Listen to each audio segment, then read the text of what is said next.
बिस्मिल्लाहिर्रहमानिर्रहीम।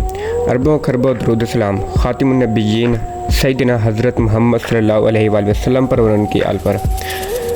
अल्लाह पाक मग़फ़िरत फ़रमाए मेरी, आपकी, हमारे वालिदैन की और तमाम उम्मत मुसलमानों की। अपने आज के टॉपिक पर बात करने से पहले हम अपने नाज़रीन से गुजारिश करते हैं कि अल्लाह और उसके हबीब का पैगाम दुनिया के तमाम इंसानों तक पहुंचाने में हमारी मदद करें। इस वीडियो को आखिर तक देखें, इसको लाइक करें, शेयर करें और कमेंट में अपने ख़यालात का इजहार लाजमी करें। वर्ल्ड कवर के नाज़रीन, मेरा नाम है असद मलिक, आप सबको मेरी तरफ से अस्सलाम वालेकुम। आजकल एक न्यूज़ गर्दिश कर रही है कि फ़्रांस का कहना है कि उन्होंने एक ऐसी मशीन तैयार की है या एक ऐसा उनके पास तरीका है जिससे वो हज़रत मोहम्मद सल्लल्लाहु अलैहि वसल्लम का आखिरी हिज्जतुल विदा का खुतबा जो हज़रत मोहम्मद सल्लल्लाहु अलैहि वसल्लम ने अपनी उम्मत से किया था, वो उसको दोबारा उन्हीं की आवाज़ में मुसलमानों के सामने नशर करेंगे। नाज़रीन, ये बात मैं अपने तौर से नहीं कह रहा, बल्कि ये अल्फाज एक पाकिस्तानी न्यूज़ चैनल के नाम से जानते हैं 24 न्यूज़। इस पर एक मजहबी प्रोग्राम में जस्टिस रिटायर नज़ीर अहमद गाजी का बयान है। उन्होंने ये अल्फाज बयान किए हैं जो कि चूँकि एक मशहूर हस्ती हैं इस तरह से कि वो हर वक्त ख़ुद को मशहूर करने के लिए इस्लाम के पुराने दौर को बयान करते रहते हैं, लेकिन एक मन घड़त और हैरत कुन अंदाज में। वो शख्स जिसको रिसर्च से नफ़रत है या कॉमन सेंस में कमी है, वो इनके इस बयान को हकीकत समझकर आगे शेयर करता जा रहा है। और इस बात का दावा सिर्फ़ और सिर्फ इस बेस पर किया गया है कि ये एक फ़्रांस की कंपनी है जिसका ना कोई नाम है, ना कोई आर्टिकल है, ना ही कोई न्यूज़ वगैरह अपडेट आई है। सिर्फ़ और सिर्फ एक फ़्रांस की कंपनी के नाम से दावा किया जा रहा है। आप सबको मैं इसकी वो रिकॉर्डिंग सुनाता हूँ जो इसने मजहबी चैनल पर नशर की। फ्रांस की एक कंपनी जो है उसने रसूलुल्लाह सल्लल्लाहु अलैहि वसल्लम का खुतबा हज्जतुल विदा रिकॉर्ड कर लिया हुआ है। और खुतबा हज्जतुल विदा इसी तरह नशर हो रहा है जैसे इस वक्त मेरा और आपका प्रोग्राम जा रहा है। उन्होंने कहा कि 2030 तक ये खुतबा आप टीवी पे देख रहे होंगे। हुज़ूर अकरम सल्लल्लाहु अलैहि वसल्लम की अपनी आवाज़ में सिर्फ ये है कि अभी वो लोगों की आवाज़ें और उसको वो साफ कर रहे हैं, फिल्टर कर रहे हैं, साफ नहीं हो रही अभी। अल्लाहु अकबर। आज भी हुज़ूर सल्लल्लाहु अलैहि वसल्लम के जो मोए मुबारक हैं, वो जो असली जिसके पास हो वो बढ़ता है, वो ग्रो कर।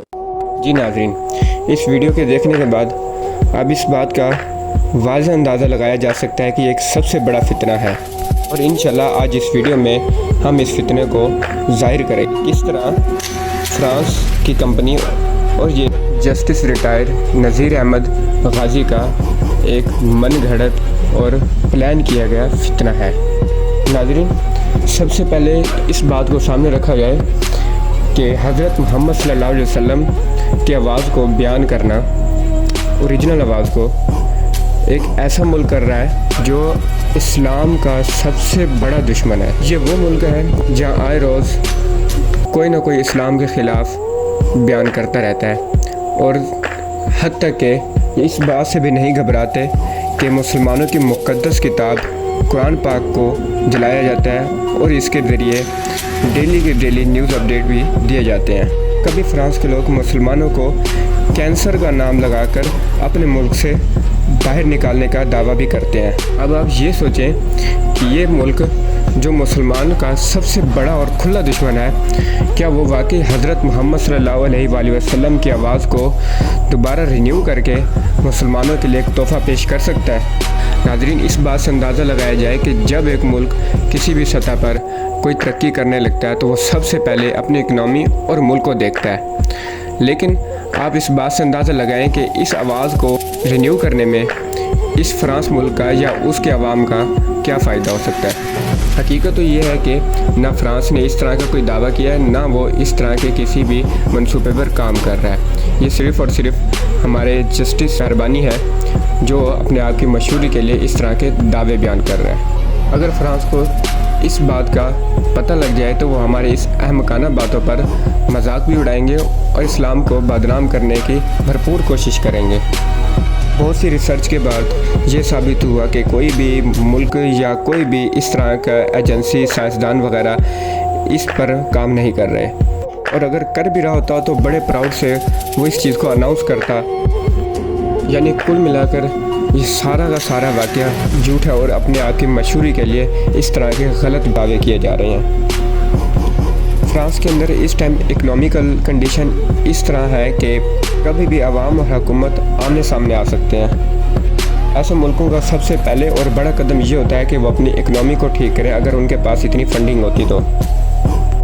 ورلڈ کور کے ناظرین، پھر اس بات سے اندازہ لگایا جائے کہ یورپ کے جو موجودہ سائنسدان ہیں وہ زیادہ تر یا ایتھٹ یا کرسچن ہیں۔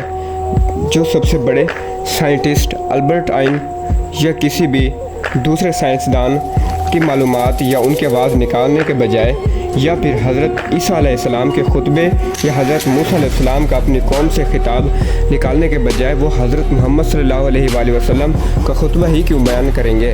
ناظرین، اب تک تو ہم اس خبر کو کامن سینس اور لاجک سے دیکھ رہے تھے، اب ہم اس کو ایک سائنسی پہلو کی جانب سے دیکھتے ہیں کہ کیا واقعی ٹیکنالوجیکل ایڈوانسمنٹ یا آرٹیفیشل انٹیلیجنس کے ذریعے ابھی کی ہزاروں سال پرانی آوازوں کو کیا سنا جا سکتا ہے؟ ناظرین، سائنس کے اندر ایک ٹرم کا استعمال ہوتا ہے جسے ہم سونیکیشن کہتے ہیں۔ یہ کسی بھی جاندار، کسی بھی انسان کی آوازیں کسی بھی سطح پر پرنٹ کر کے اس کو دوبارہ فلٹر کر کے ریکریٹ کرنے میں ہماری مدد کرتے ہیں۔ کچھ سائنٹسٹ کا ماننا ہے کہ مستقبل میں ایسا کچھ ہو سکتا ہے۔ سونیکیشن کے مطابق آج سے تقریباً 1400 سال پہلے اگر کوئی شخص خانہ کعبہ کے سامنے کھڑے ہو کر کوئی خطبہ بیان کرتا ہے تو اس کے آواز کا پرنٹ خانہ کعبہ کی دیواروں میں یا ہواؤں میں رہ جاتا ہے۔ لیکن آج سے تقریباً 4000 سال پہلے حضرت ابراہیم علیہ السلام کے دور میں، تب سے 1400 سال تک حضرت محمد صلی اللہ علیہ وآلہ وسلم کے دور تک بہت سے لوگوں نے خانہ کعبہ کے سامنے کھڑے کر خطبہ دیا اور بہت سی آوازیں خانہ کعبہ کی دیواروں میں یا ہوا میں پرنٹ کے طور پر رہ گئی۔ سونیکیشن تھیوری کے مطابق اگر یہ تھیوری منظور ہو جاتی ہے تو اتنی ساری آوازوں میں جو آج سے تقریباً 4000 سال پہلے خانہ کعبہ کی دیواروں کے آس پاس تھیں، تو ان میں سے حضرت محمد صلی اللہ علیہ وسلم کی آواز کو پہچاننا ممکن کیسے ہے؟ اور اس دور سے اب تک کوئی بھی ایسا شخص موجود بھی نہیں ہے جس نے حضرت محمد صلی اللہ علیہ وآلہ وسلم کا خطبہ یا ان کی آواز سنی ہو۔ اور اس بات کی کیسے نشاندہی کی جا سکتی ہے کہ یہ واقعی حضرت محمد صلی اللہ علیہ وآلہ وسلم کی آواز ہے اور اس میں کوئی ایڈیٹنگ یا کوئی بھی چیز ایڈ نہیں کی گئی؟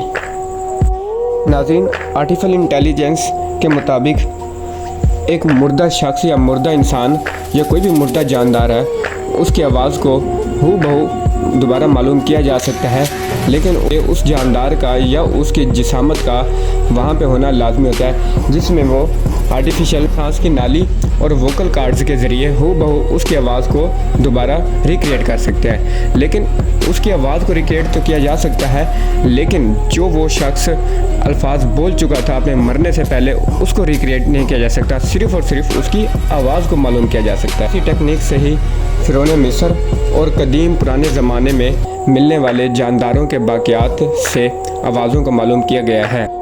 اور اگر ہم اپنے پوائنٹ کی طرف آئیں تو کسی بھی سائنسدان کو حضرت محمد صلی اللہ علیہ وسلم کی آواز کے جاننے کے لیے اسے حضرت محمد صلی اللہ علیہ وسلم کا جسم مبارک کو دوبارہ اپنے پاس اپنے سامنے رکھنا ہوگا اور اسے اس ٹیکنیک کے تھرو دوبارہ حضرت محمد صلی اللہ علیہ وسلم کی آواز کو معلوم کرنا ہوگا۔ لیکن اس سے صرف اور صرف حضرت محمد صلی اللہ علیہ وسلم کی ڈپلیکیٹ آواز یعنی ہو بہو آواز کو نکالا جا سکتا ہے، نہ کہ ان کے پہلے کیے گئے بیان کو واضح جا سکتا ہے۔ خیر، اس آرٹیفیشل انٹیلیجنس کے ذریعے حضرت محمد صلی اللہ علیہ وسلم کی آواز کو کسی بھی طریقے سے ایڈٹ کر کے مسلمانوں کے اندر انتشار اور فتنہ پیدا کیا جا سکتا ہے۔